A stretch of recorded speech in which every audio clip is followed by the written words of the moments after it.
The Kerala story में दूसरा प्रश्न किया गया, एक शंका पैदा की गई, ये कैसा भगवान जो युद्ध छोड़ के भागा, डरपोक, रण छोड़ रहा है कहलाए, तो युद्ध क्यों छोड़ा? महाराज जी के श्री चरणों में प्रणाम। राधे राधे। ये भगवान की प्रेम है। ये प्रेम से किसी को जो है अपने हाथ से, जिसको एक होता है अनुकूल कृपा, एक की होता है प्रतिकूल।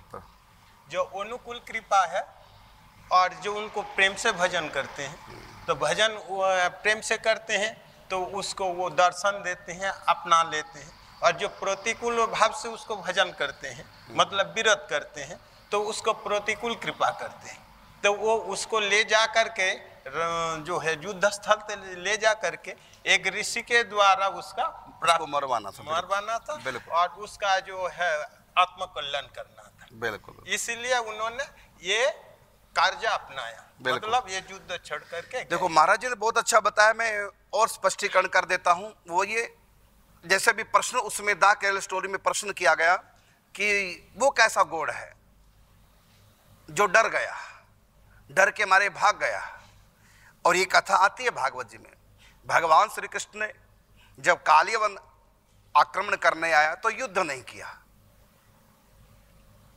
और यदि बाहर की दृष्टि से देखा जाए तो भगवान डरपोक बन के भाग गए और वो पीछे पीछे कृष्ण को पकड़ने गया। अब इतनी सी बात उस महिला, मुसलमान महिला ने हिंदू महिला से कहा और उसके मन में भगवान कृष्ण को लेकर शंका आ गई। क्यों? ये दंड है उन हिंदुओं को जो कभी भागवत नहीं पढ़ते, जो संतों का संग नहीं करते। ऐसे लोगों का ही कन्वर्ट वही लोग हो रहे हैं। समझना बात को, ये दंड मिल रहा है। अब आप देखो पूरी कथा जब भागवत जी की सुनो तो पता चलेगा।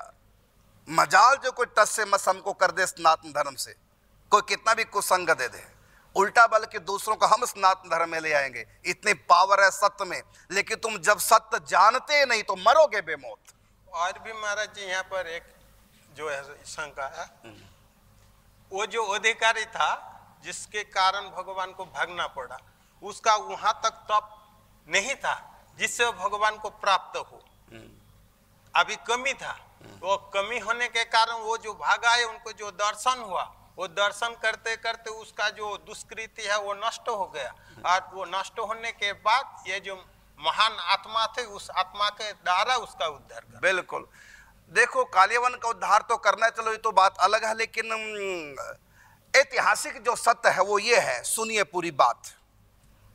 वो ये है कि कालियवन ने तपस्या की, भगवान शिव प्रकट हुए, वरदान मांगो। तो क्या वरदान मांगा? यदुवंशी के हाथ से मैं ना मरूं और ना हारूं। तो वरदान दे दिया भगवान शिव ने, यदुवंशी के हाथ से ना तुम हारोगे ना कभी मरोगे। और श्री कृष्ण कौन है? यदुवंशी है। तो अब बताइए पावर जो उसके पास थी कि मैं यदुवंशी से ना मरूं ना कोई यदुवंशी मुझको हरा सके, पावर कालियवन की थी कि भगवान शंकर जी की थी? बताइए जरा। ये शंकर तो भगवान उससे हारेंगे? शंकर जी के आगे भगवान को हारना है। अर्थात भगवान शिव ने जो वरदान दिया उस वरदान को सत्य करना है। भगवान चाहते तो ना भागते, लेकिन यहां और भी काम करना है। क्या? ये जो कालियवन है जिसने शिव से वरदान लिया कि कोई यदुवंशी मुझको हरा ना सके, मुझको जीत ना सके और मुझको मार ना सके, वरदान उसकी रक्षा भगवान शिव करेंगे। तो भगवान शिव ने, भगवान श्री कृष्ण ने भगवान शिव की देव मर्यादा की रक्षा की है। अब इसका मरण कैसे हो? मेरे हाथों तो मर नहीं सकता क्योंकि शंकर जी का वरदान, और चाहते तो भगवान मार सकते थे, लेकिन फिर शंकर जी का वरदान झूठा हो जाएगा। तो देव मर्यादा रखी भगवान ने, वरदान की लाज रखी, औरों की छोड़ो। यदि बच्चे के सेवा से रीझ करके मां कहीं कोई वरदान दे दे, भगवान तो उसकी भी लाज रखेंगे, अपना लिखा हुआ भगवान काट देते हैं। इसी प्रकार संत किसी को वरदान दे दे किसी सुख की लिए, और वो सुख उसके भाग्य में नहीं, भगवान अपना लिखा भी मेट देते हैं। तो ये तो भगवान की हार हुई ना, लेकिन हार नहीं, ये भगवान की कृपा है। भगवान ने स्वयं कहा है क्या कि मोर वचन चाहे पड़ जाए फीका, लेकिन संत वचन पत्थर की लीका। तो संतों का कहा हुआ मैं कभी मिटाता नहीं, अपना कहा हुआ लिखा हुआ मिटा दूंगा, मतलब मैं हार स्वीकार कर लूंगा अपनी, लेकिन संतों को जिताऊंगा। तो शंकर जी कौन है? भगवान श्री कृष्ण के अनन्य प्रेमी है। वैष्णव नाम यथा शंभु परम वैष्णव है। और भगवान शिव ने जो वरदान दिया कि कोई भी यदुवंशी तुमको ना हरा सकेगा ना मार सकेगा। जब संतों का कहा हुआ भगवान नहीं मिटाते तो शंकर जी का कहा हुआ भगवान कैसे मिटाएंगे? भगवान का स्वभाव है मैं अपने जन की लाज रखता हूं, उनके वरदान की लाज रखता हूं। तो भगवान ने वरदान की लाज रखी है, इसमें हारना नहीं कहेंगे। प्रेम में भगवान जो हारते हैं ये प्रेमी की जीत होती है। और दूसरी बात है, उस काली वन का नाश करना है, मारना। कैसे मारे? श्री कृष्ण मार नहीं सकते, मारे तो शंकर जी का वरदान समाप्त। और भगवान का जो स्वभाव है कि संत का दिया हुआ वरदान, देवताओं का दिया हुआ वरदान, उसको मैं झूठा नहीं होने देता। तो इस हार में भगवान की जीत हुई कि नहीं? अब उस कालीवन को मरवाना कैसे है? तो भगवान जान गए किसको मरवाना है, उससे जो यदुवंशी ना हो। तो परमात्मा सब जानते हैं, मुचकुंद राजा मानधाता का पुत्र मुचकुंद गुफा में सोया हुआ था, और सोने से पहले उन्होंने वरदान प्राप्त कर लिया कि जो मुझको जगाएगा मेरी दृष्टि पड़ती भस्म हो जाएगा। अब इस कालिय वन को वहां तक ले जाना है, ये उनको जगाए और कालिय वन की दृष्टि पड़ती भस्म हो जाए, लेकिन ये वहां मूर्ख जाएगा कैसे? तो इसको यहां से वहां ले जाना है। कैसे ले जाना है? तो भगवान ने छल किया। एक नाम है परमात्मा का छलिया। तो भगवान ने छल किया दुष्ट को मारने के लिए। तो छल से क्या बन गए भगवान? डरपोक।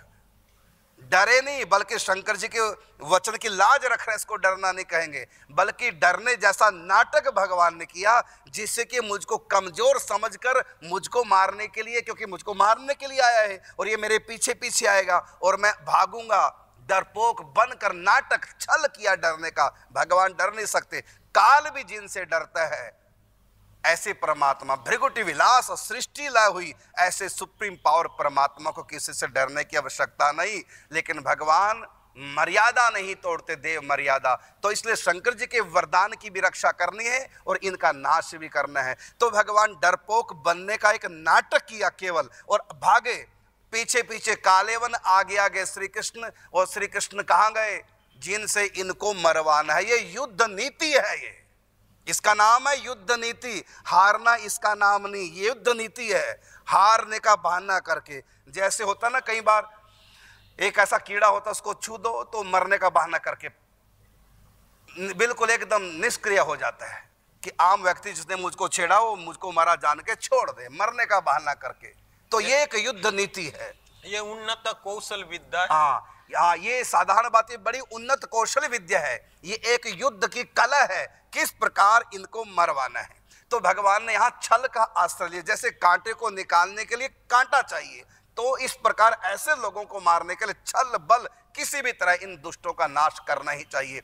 तो भगवान ने क्या किया? डरपोक बनने का केवल नाटक किया, और डरपोक नहीं, डरपोक बनने का नाटक किया।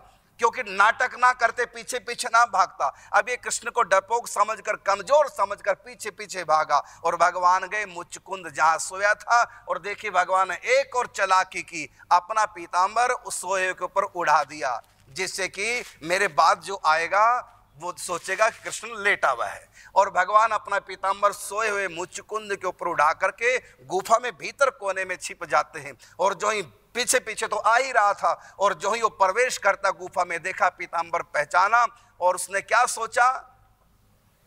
क्योंकि भगवान छल करें और कोई छल में ना आए, भगवान फंदा डाले और कोई फंसे ना, ऐसा हो सकता है?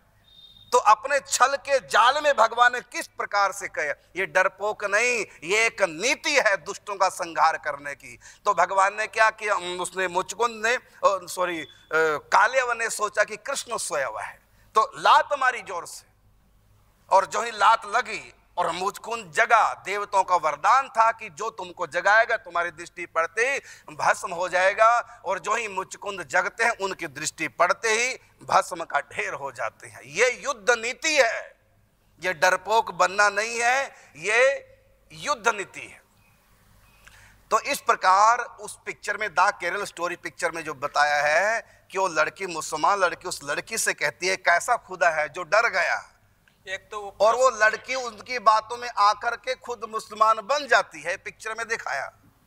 अभी तो मैंने वही आधे मिनट की किसने क्लिप भेजी थी, वो सिर्फ देखी, वही मैंने आज फिर ली। आप कुछ कहना चाह रहे हैं? ये कह रहा हूँ जो लड़की ने ये प्रश्न किया उसका भी संपूर्ण ज्ञान है नहीं, और जिसका प्रश्न किया वो उसको भी ज्ञान नहीं है, तो वो कैसे समाधान? ये तो शब्द प्रयोग कर दिया ये भगवान, तो भगवान जो है, देखिए इन विधर्मियों को ज्यादा ज्ञान की आवश्यकता है। इनको पता है कि हिंदू जो है ज्यादा धार्मिक नहीं होता, ज्यादा संतों का संग नहीं करता, इनके पास ज्यादा नॉलेज नहीं होता, ये कोई ग्रंथ नहीं पढ़ते, तो कमाने खाने में, कोठियां बनाने में लगे रहते हैं। इनको ज्ञान तो है नहीं, तो इनको मूर्ख बनाने के लिए, कन्वर्ट करने के लिए ज्यादा ज्ञान की जरूरत नहीं, मुसलमानों को पता है। इस तो छोटी सी बात में ही इनको फैसला करके इधर ले आते हैं। तो कमी तो हम लोगों की है, हम लोग इतने कमजोर हैं, अपने धर्म को नहीं जानते। हर भागवत में कथा सुनाई जाती है, तो जो लड़की उस बातों में आ गई, और ये सत्य स्टोरी के आधार पर ये स्टोरी है, कोई झूठ कल्पना नहीं है। ठीक है, पिक्चर बनाने वाले थोड़ा नमक मिर्च मसाला लगा देता है, अलग बात है, बाकी उसका आधार और जिनके संग ये बीता है उनकी मुख की वाणियां कि मेरे साथ ऐसा ही हुआ है जैसा पिक्चर में दिखाया गया। तो एक कमियां है जो हम अपने धर्म को नहीं जानते। नहीं तो हमारा धर्म ईमानदारी के साथ, कोई भी विश्व का व्यक्ति किसी भी धर्म मत से क्यों ना हो, यदि वो सनातन धर्म को देखे समझे संतों से, वो भी पक्का कट्टर सनातनी हो जाएगा। ऐसा ही विचित्र धर्म है।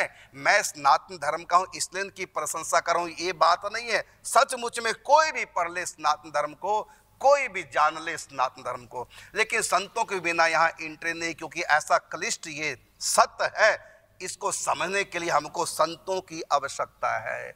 इसलिए मैंने जैसे कल कहा कि जब तक संत शरण नहीं आए तब तक मन भरमाए, मर्म कोई समझ ना पाए और धर्म कोई समझ ना पाए।